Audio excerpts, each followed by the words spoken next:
أعوذ بالله من الشيطان الرجيم بسم الله الرحمن الرحيم الحمد لله رب العالمين أشهد أن لا إله إلا الله وأشهد أن محمدا عبده ورسوله.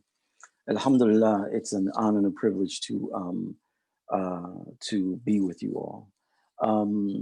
We're living in some very challenging times, and one of the things, of course, that's happening, which I appreciate the conference organizers for even dealing with this topic, is the fact that um, the Black liberation struggle in this country is continuing. And Imam Jamil would say this. He said that there's the Black liberation struggle, and there's a struggle, and there are movements. He said movements come and go, but the struggle continues. So, like, for example, back in the day, we had the civil rights movement. We had the Black Power movement, right? We had all these different movements, but the struggle continues. Now, today, we have different movements, right? We have the Black Lives Matter movement. We have different movements. So the struggle continues, but movements come and go. For African Americans and for the Black liberation struggle, we're in this 40-year period. And there were those of us who talked about how the 2020s could make the 60s look like a mere dress rehearsal, a 40-year cycle. What we mean by that is that if you look at the 1920s, that was the Marcus Garvey, who had the largest African American organization in this country's history. Marcus Garvey was taught by a Muslim. It is also said that Marcus Garvey took Shahada. And remember, Malcolm's mother and father were in the Garvey movement. So in the 1920s, you had the Garvey movement. 40 years later, you had what? You had the 60s. All right. So now, if you look at 40 years later from 1980, and why am I using 1980? Because 1980, the early 80s was a mini 60s. The children of the 60s had come of age. We were in our early 20s. And we also had our Donald Trump at the time, who was Ronald Reagan. And so you had serious activism going on in the early 80s. So that's why I'm using the 80s. 40 years from the 80s are the 2020s. And so that's why many of us were saying a few years ago that the 2020s could would be a time of serious social upheaval, because it's that 40-year cycle. And so now we have the Black liberation struggle. Now we have movements like the Black Lives Matter movement and other movements that are coming out of police repression. And so the sleeping giant is now awake. Now, it's very critical that we as Muslims align ourselves with people who are always struggling for justice, who are struggling for justice. We have to align ourselves to that. The Prophet, peace be upon him, talked about that particular conference that took place. You guys help me with that. I forgot the name. But in which this was before he was a prophet, but it was a conference that brought people together, and they all agreed that they would stand against oppression. The Prophet, peace be upon him, said, if I was a prophet and that particular conference took place, I would have joined it. And so for Muslims, it's very, very critical for us to align ourselves with the oppressed. When some of our mothers and fathers came here, bless their hearts, they came here seeking a better life for their children. May Allah bless them. But in that process, there was a desire to assimilate. And assimilate means to fit in. And so one of the things that happened was that as some of our people was fitting in and assimilating into America, one of the things that came along with that is they began thinking like Americans, thinking like the majority population, thinking like white folks, and particularly thinking like white folks as it relates to how white folks saw Black people, how white folks saw other non-white people. And they began to look at, in this case, Black people, the way that white people look at Black people. And that was a part of the assimilation process. So so now their children have grown up now. Their children have grown up, are growing up, and they understand certain things about this system, about this society. I was giving a talk not long ago, and there were mostly non-Muslims in the crowd. I was telling them how Muslims feel about justice and what Muslims are taught about justice. And one of the things I was sharing with them was that, because see, sometimes progressives, so-called progressives, white progressives, they think that they are more forward thinking than Muslims, right? Because we're supposed to be backwards and so on and so forth. And what I tried to gently tell them was that actually that they were the ones who were backwards and we were actually forward thinking. The example I gave was this, that many leftists, progressives, will not support Muslims who are struggling against colonization, struggling against racism, struggling against oppression, struggling against imperialism, but they will not support Muslims because Muslims are not doing it in the name of some man. They're not doing it in the name of Karl Marx. They're not doing it in the name of, it's not secular. So therefore, they will not support us. Now, flip side, as Muslims, we are taught that if there were some atheists who are being oppressed and we are in a position to help them, we are obligated to help them. So the point I was trying to make to them is that actually you guys are not made, you may not be as progressive as you think. You might have a colonial mentality too.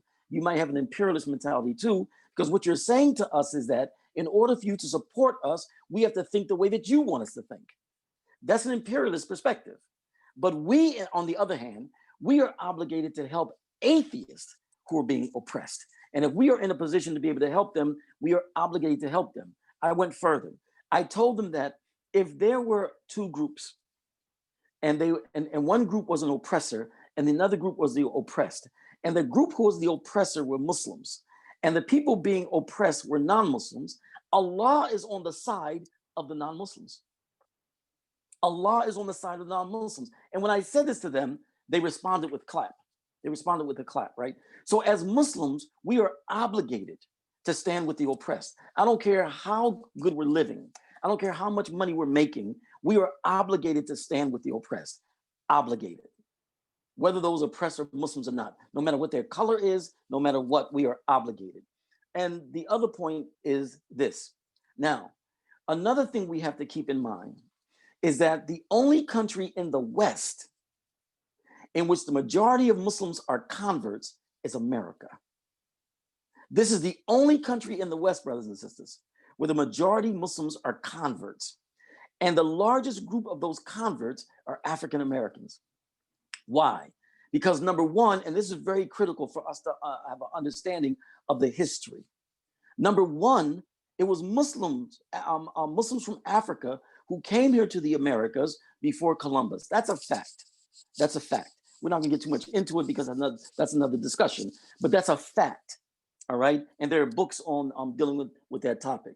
And then Muslims came here again, those Muslims who were kidnapped from Africa and then enslaved and brought to the Americas. That was another wave, a second wave, if you will, of Muslims coming to the Americas.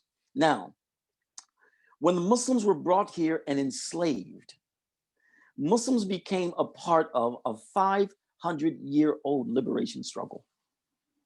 Now check out these people, these people, right? When we talked about how the largest group of these converts are African Americans. Now look at them. One, they're in a struggle. I'll say they're in a struggle, a 500-year-old struggle. Some of the most significant, most influential leaders in that struggle were either Muslims or affiliated in some way with Islam. Marcus Garvey, as I told you, he was taught by a man, Dusay Muhammad Ali. And why would Marcus Garvey begin his creed with one God, one aim, one destiny, a statement of Tawheed, right? Elijah Muhammad, some affiliations with Islam, right? El-Hajj Malik al-Shabazz, Muslim. Muhammad Ali, Muslim. So now look at these people who are involved in this 500-year-old struggle. Some of the most significant leaders from among these people were either Muslims or in some way have an affiliation with Islam. All of this has to be taken into consideration as we deal with this whole with this struggle and our involvement in this struggle. So now we see a situation, and I want you to appreciate those are our mothers and fathers who came here with the intention of finding a better way for their children. May Allah bless them again, to find a better way for their children, because many of you have been back home and you've seen that poverty. You've seen that poverty. Some of our own family members are caught up in that poverty, right? And so our mothers and fathers tried to give us just another way, and they did, but they didn't know that they were going to a country in which there was a 500-year-old liberation struggle, and some of the major leaders in that struggle were Muslims. They didn't know that the government in that country viewed the next quote unquote Messiah to be Black, male, and Muslim. We must prevent the rise of a Messiah. Malcolm X might have been such a Messiah. He is the martyr of the movement today. See, this history has to be kept in mind. This history has to be understood. And so as we talk about learning from Islam to engage in this issue, this is very, very critical. So first and foremost, one of the things that we have to do is learn the history of where we're at, right? The history of where we are at, right? And all that implies. Because now there is a potential for the indigenous Muslims and the immigrant Muslims to form this alliance. Who's the bridge between them? The children of immigrants. The children of immigrants are the bridge that connects the indigenous Muslims with the immigrant Muslims. It's the children of immigrants. They are the bridge. And they've been playing this role for years, right? For years. That has to continue. At the same time, our people, our immigrant brothers and sisters, must not look at Black people the way that this system looks at Black people. They must not look at Black people the way the overall majority society looks at Black people. Can't do that. It's just like the Muslims who told the leader, the Roman king in Egypt, when the Muslims went in there, they were led by a dark-skinned Black man.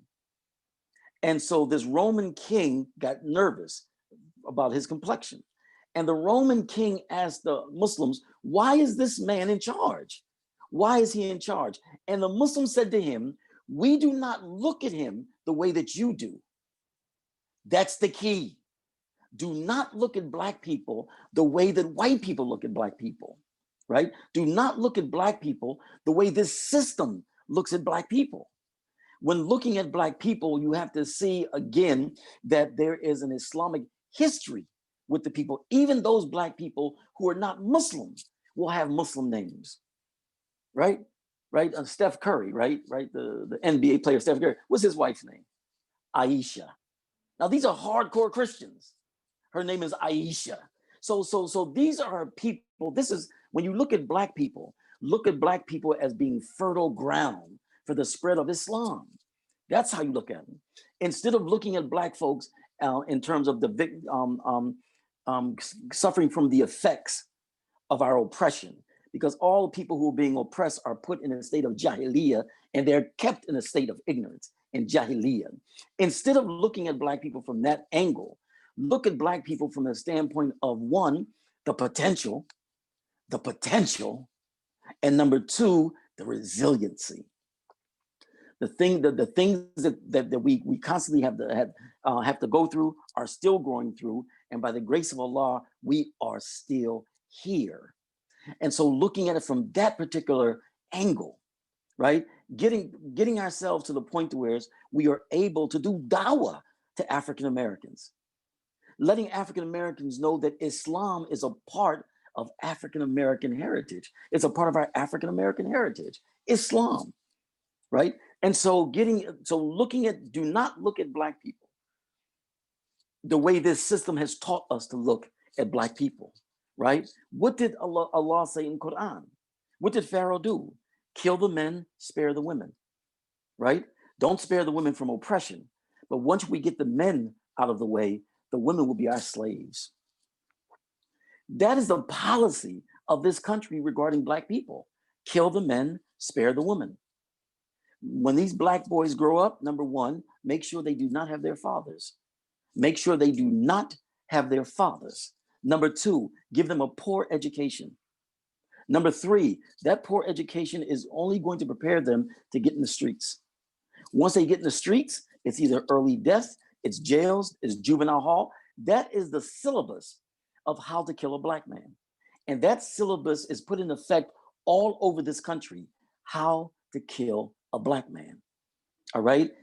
Exactly rooted in kill the men and spare the woman. It's exactly rooted in that policy. Same policy. And so when we understand this, then we have a better understanding, and then we understand how we can help. We have to help. Do you brothers and sisters realize that one of the places that Islam is growing is in the prisons? That one of the ways this thing is backfiring of putting black men in jail, because remember, please do not think for a moment that slavery has ended in America.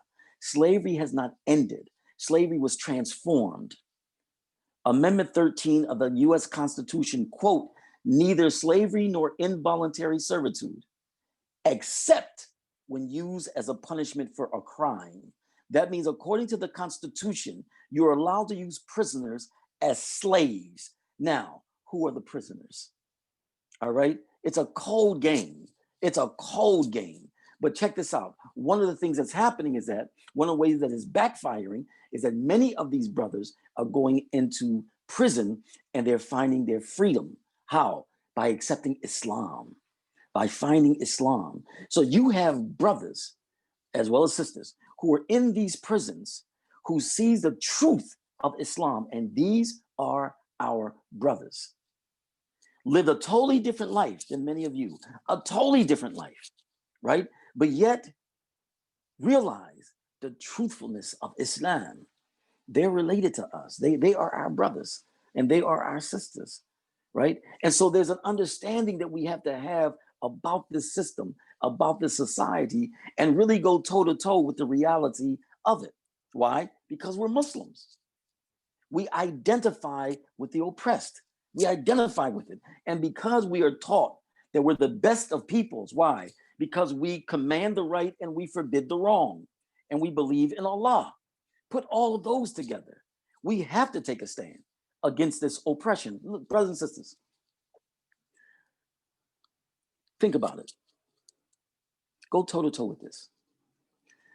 There is a belief that says that a person's worth, whether they're beautiful or not, whether they're smart or not, whether they're a good person or not, is all determined by the color of their skin.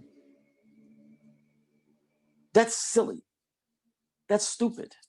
But there are some very intelligent people who believe that a person's worth is based on the color of their skin. You have scientists who believe that foolishness, professors who believe that foolishness, lawyers, doctors who believe that foolishness, right? And so as Muslims, we have to give a solution, the solution that was given to us. And we have to share that solution with America, right? One of the things that the prophet did, peace be upon him, the prophet, peace be upon him, had to change people's thought patterns on how they viewed certain people, right? Let's take it outside of race, so maybe we can see it better. He had to change the way that people saw women. He had to change the way that women saw themselves. He had to change the way that men saw women, right? And how did he do that? How did Allah subhanahu wa ta'ala do it? They saw women in different roles that they weren't accustomed to seeing. Women went on to become scholars. They were businesswomen. They had to view women in a totally different way. And as quiet as kept, brothers and sisters, this is not talked about too much. Medina, Yathrib, one of the reputations that Yathrib had was that the women were known to speak up. The women were known to speak up and to speak out, whether it's dealing with their husbands, but they were known for that. You think that's a coincidence that Allah sent them there too? When the woman corrected Umar, and he was given a khutbah. No, that's not right. That's not right. The Quran says the woman is right. Umar is wrong. She was an Ansari woman because the women of Yathrib had that reputation. Did the men have problem with that? Did the men have problem with the fact that women can now own property? Did the men have problem with the fact that women can now inherit? Did the men have problems with the fact that women were becoming scholars? Look back in that history. Did the Muslim men have a problem with that? No. They were taught to look at women in a different way. And that's how they were able to overcome their sexism. Now deal with race. The Prophet, peace be upon him, walked into the Kaaba with two black men at his side. When they walked in, when Mecca fell, and they walked into the Kaaba, on one side of him was Bilal, and the other side of was Zayd bin Harith. Right? Go back and look at their descriptions. Right? Black men. And after he got the idols out of the Kaaba, what did he tell Bilal to do? To go on top of the Kaaba and call the adhan. Right? And the historians say that when Bilal radiallahu anhu got on top of the Kaaba and called the adhan, there were people, non-Muslims, who started shouting racial epithets at him. Right? That was disgusting. It was disgusting to see that. That's when the ayat came down. O mankind, I created you from two, right? And made you into different tribes and nations so that you may get to know each other, not that you may despise each other. The best of you in the sight of Allah is the one who's the most righteous of you, the one with the most God consciousness, the one who engages in good behavior that is rooted in that God consciousness. And Allah subhanahu wa ta'ala didn't say, Ya ayyuha alladhina amanu, Ya ayyuhan nas, O mankind. Oh, mankind. This applies to all of y'all. Y'all going to be dealing with a superiority and inferiority. Allah said, I know that because I created you. When y'all start dealing with superiority and inferiority, here's the basis of superiority: taqwa and good character. That's the basis of superiority. And so the Prophet, peace be upon him, he forced the people to see the people who they were racist against. He forced them to see those people in a totally different light. And that's why those brothers told that Roman governor, we don't look at him the way that you do. We don't look at him the way that you do. He's the best from amongst us, so on and so forth. He's most knowledgeable. His character, they start breaking it down to him.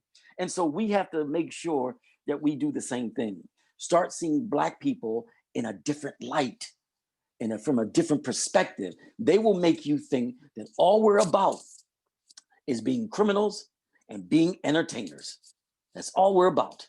And we're just athletes. That's what they will tell you. If I were to say to you, are there more Black professional athletes in this country or more Black professional doctors? If I asked you that question, most of you would say there's more Black professional athletes. Duh. Not true. There's more Black professional doctors.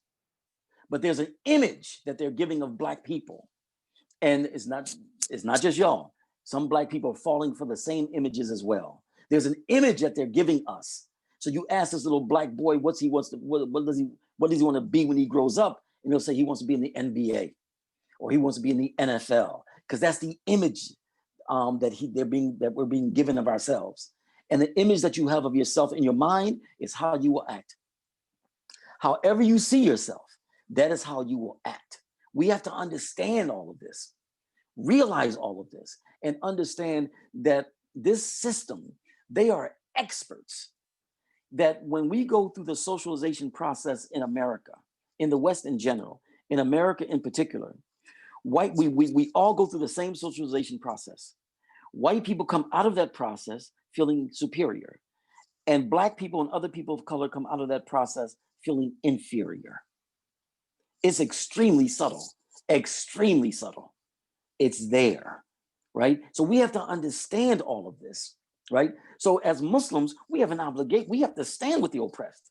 We've got to stand with the oppressed. Do not try to fit in by making them please with us because we are looking at Black people the way that they want us to look at Black people. No, because while we're doing that, guess what they're calling you? They're calling us niggers. They're calling you sand niggers. All right? So because they know there's a connection with us, between us. There's a connection between us. They know it. They know it. And so we have to familiarize ourselves with all of this. Stand with Black folks. No, you have to stand. We have to stand with Black folks. Malcolm taught African Americans on an international level, our natural allies are the Muslim world. That's what Malcolm told us. He was talking to Black people in general. Our natural allies are the Muslim world. That's our natural allies, right? That's very true, brothers and sisters. And one of the benefits, if I can say it, of this Islamophobia is that it's pushing us all together. It's pushing us all together. And that's real. And that's something that has to happen. Whether it's Islamophobia or not, it's something that has to happen. One of the reasons being is because those forces, the enemies of truth and justice, they don't want African-American Muslims involved in what's happening to immigrant Muslims. Do you know why? One, not only does it involve us, it involves our family members, many of whom are not Muslim. Many of whom are not Muslim, right? So when you involve African-Americans in what's happening with Muslims, it's not just African-American Muslims that are going to be standing with Muslims. It's going to be African-Americans in general, because African-Americans have a visceral hatred towards injustice, right? And we didn't bring that's not because of slavery. We brought that with us from Africa. And so there's a thing about justice that African-Americans have, right? Justice. And we hate injustice. We hate it. Why did the Prophet, peace be upon him, tell the Muslims to go to Abyssinia?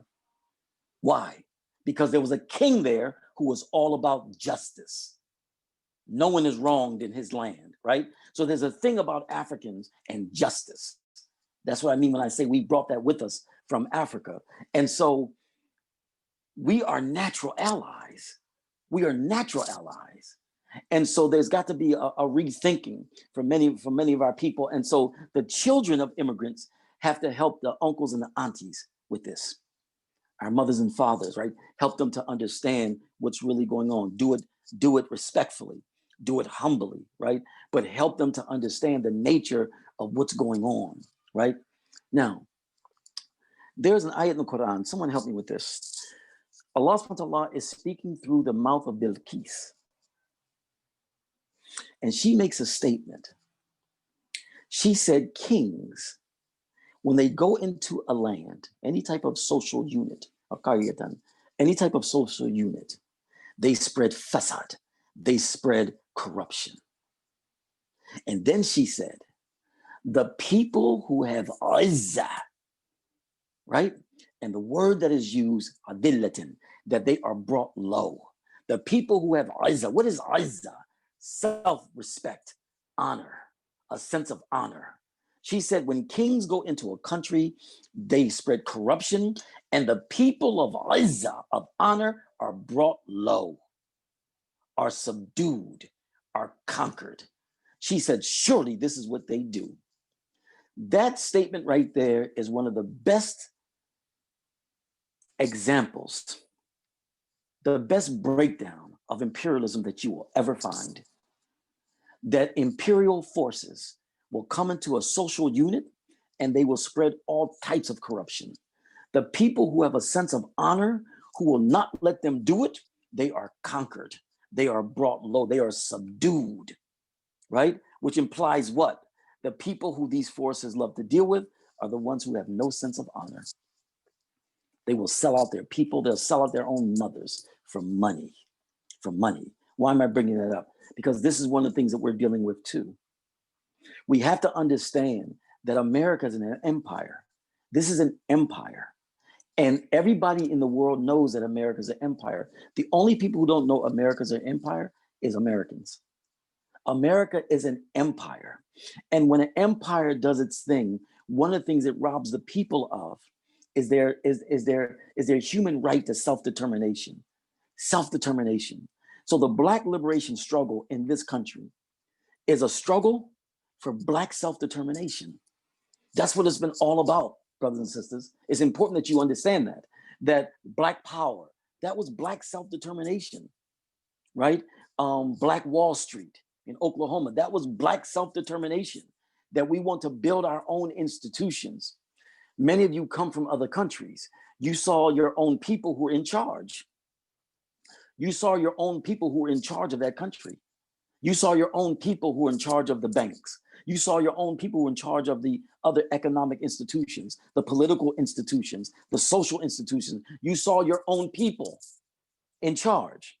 As a result of going through slavery, we did not have an attempt to build for ourselves to build our own, social institutions, our own economic institutions, our own political institutions. That was robbed of us. So as soon as they shifted and they transformed slavery to only deal with prisoners and not people who were non-prisoners, there was always a struggle for self-determination.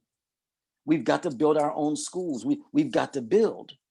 And so this is a struggle for Black self-determination. This system is geared towards making sure that African Americans do not achieve any semblance of self-determination. That's what it's all about. So they will move us, right? Gentrification is nothing but ethnic cleansing. I live in Oakland. There was a time where Oakland was 44% Black. Oakland is now 28% Black, right? Gentrification, ethnic cleansing. Because one of the brothers told us, one of the movement brothers told us in the Black liberation struggle, according to military intelligence, African Americans are not allowed to be in one place for more than 3 generations. Because if we are in a place more than 3 generations, what happens? We can build, we can stabilize ourselves. So now all these places that were historically Black, Chicago, Detroit, Philly, right? All these places that were historically Black are now being gentrified. Ethnic cleansing.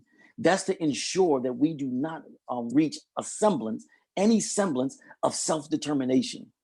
Black Wall Street, a whole entity, banks and movie houses and grocery stores, and that was bombed. It wasn't just set on fire, it was bombed from the air, brothers and sisters. Black Wall Street, look up Black Wall Street. That was an attempt at Black self-determination. So for African Americans, a major feature of the Black liberation struggle is Black self-determination.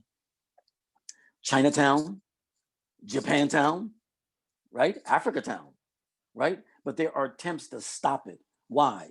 Because they have an imperialist mentality. In order for us to be rich, you have to be poor. But that's what they tell Africa too. That's what they tell Asia too.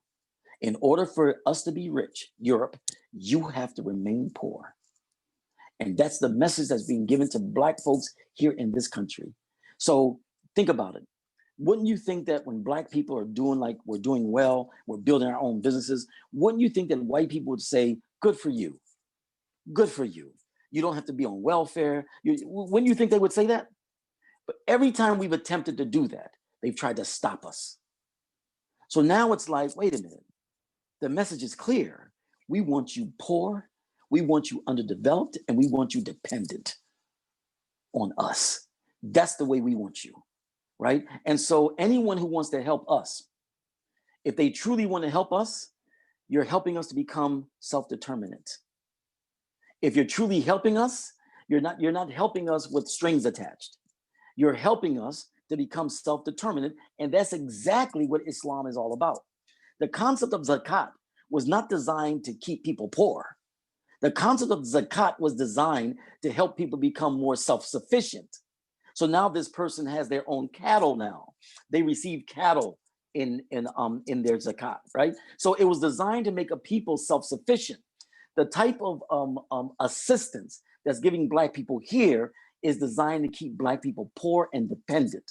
That's what the welfare system is about, right? We want self-determination. Every people has a right to self-determination. White people have a right to self-determination, but they do not have a right to rob other people of their right of self-determination. And if you're an empire, you are robbing people's right to their self-determination. The same thing with African Americans. And so you look at Malcolm, you look at Muhammad Ali was more of a cultural figure. You look at Elijah Muhammad, you look at Marcus Garvey, you look at Booker T. Washington, you look at all these people. Their main thing was what? Black self-determination. We have to have our own institutions. We have to build our own institutions. People talk about the founding fathers, but they don't know about the founding of Black America that happened around that same time, where African Americans came together in Philadelphia and formed what was called the Free African Society. And that was for African Americans all over the country, mostly the East Coast, the Free African Society. That was our first attempt at Black self-determination. All right. And so that's what this thing is all about, brothers and sisters. Black self-determination. Now, how do Muslims feel about self-determination? We are so strong. We so strongly believe in Black self-determination that time began for us when we formed our own community, our own city-state.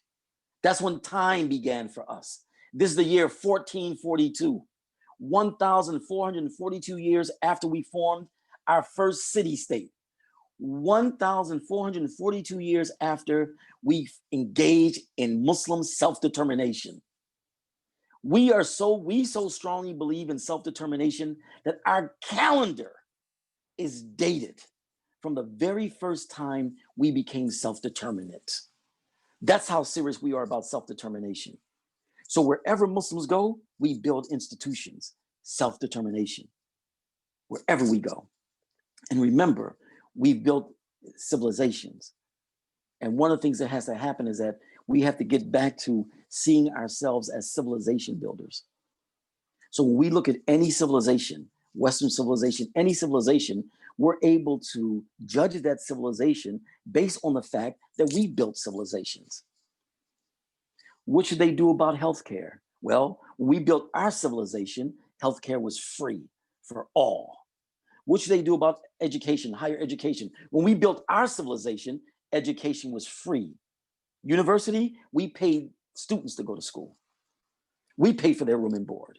We gave them money to go to school. So we should base their civilization on our understanding of our civilization because we are civilization builders. Muslims believe very strongly in self-determination. Our calendar is based on our attachment to self-determination. So when we see another oppressed people who are struggling for self-determination, we have to help them. The Black Panthers used to put it like this. The Black Panthers was from Oakland, right? That's why they tell you negative stuff about Oakland. Oakland, stay away from Oakland.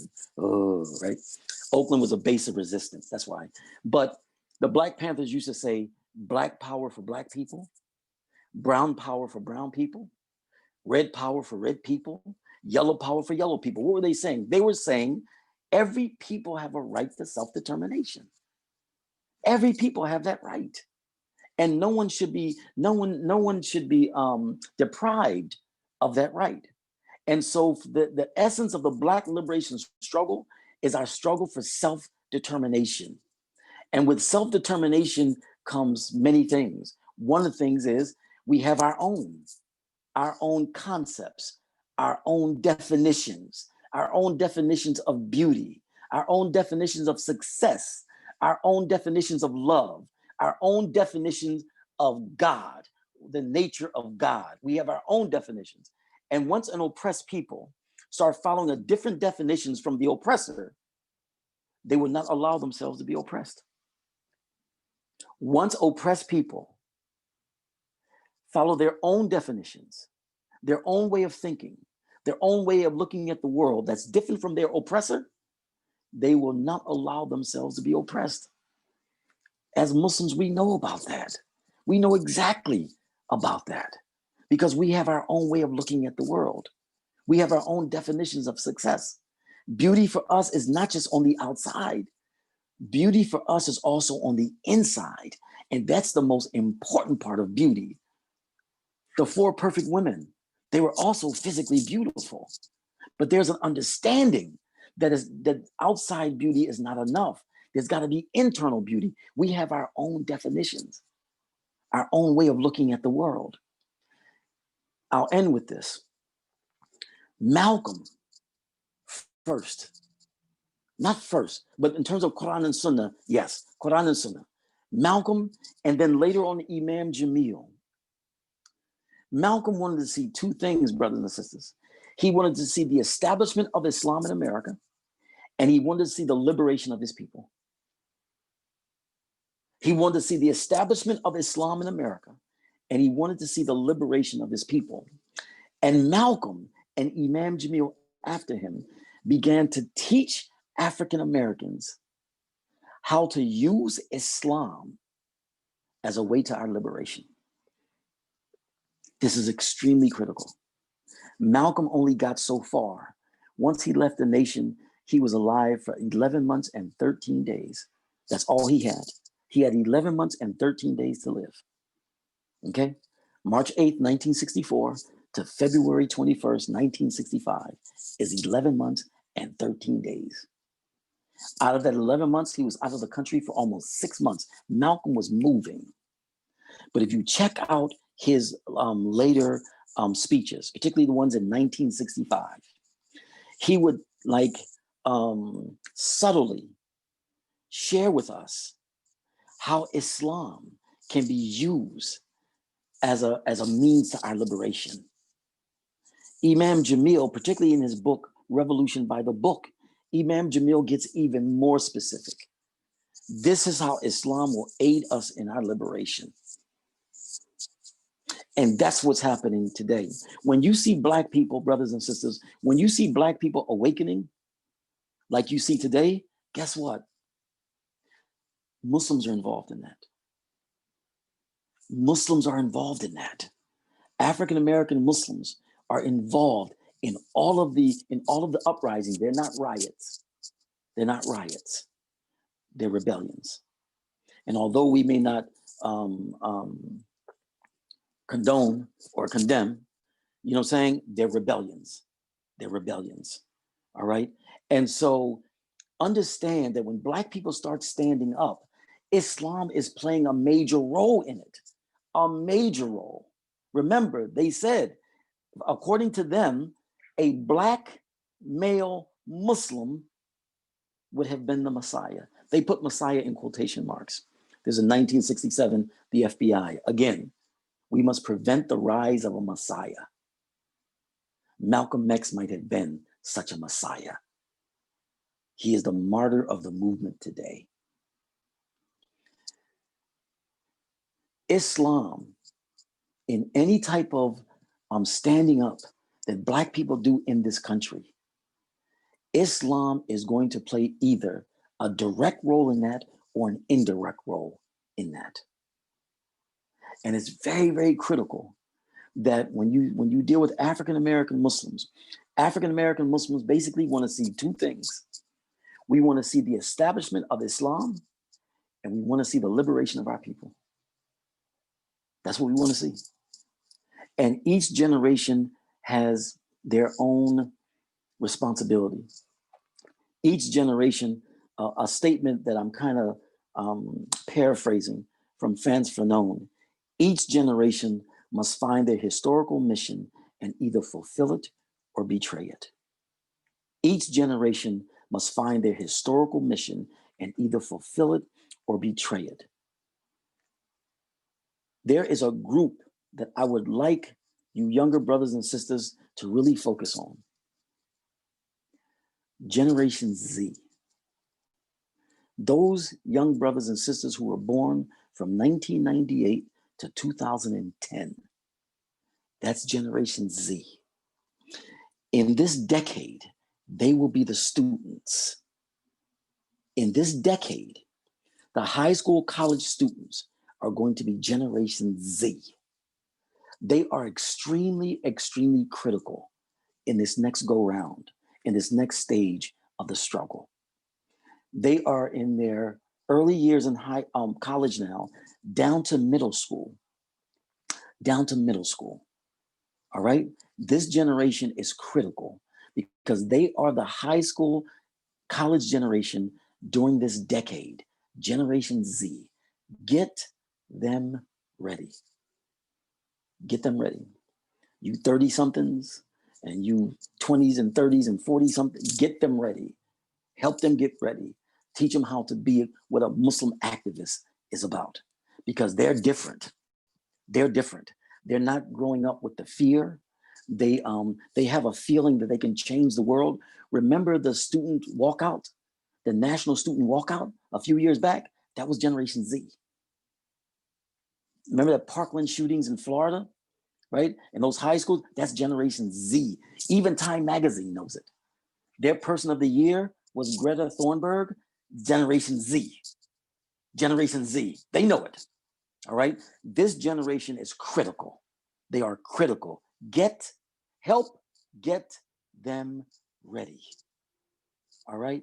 And so, yes, we have to stand with African Americans in this reawakening. This reawakening, we have to stand with African Americans, because standing with African Americans is like standing with Muslims. It's like standing with Islam, because that's how much Islam is a part of the Black liberation struggle. That's how much Islam is a part of African American culture, right? Standing with Black folks is like standing with Islam. I'll stop there, inshallah. أقول قولي هذا واستغفر الله لي ولكم.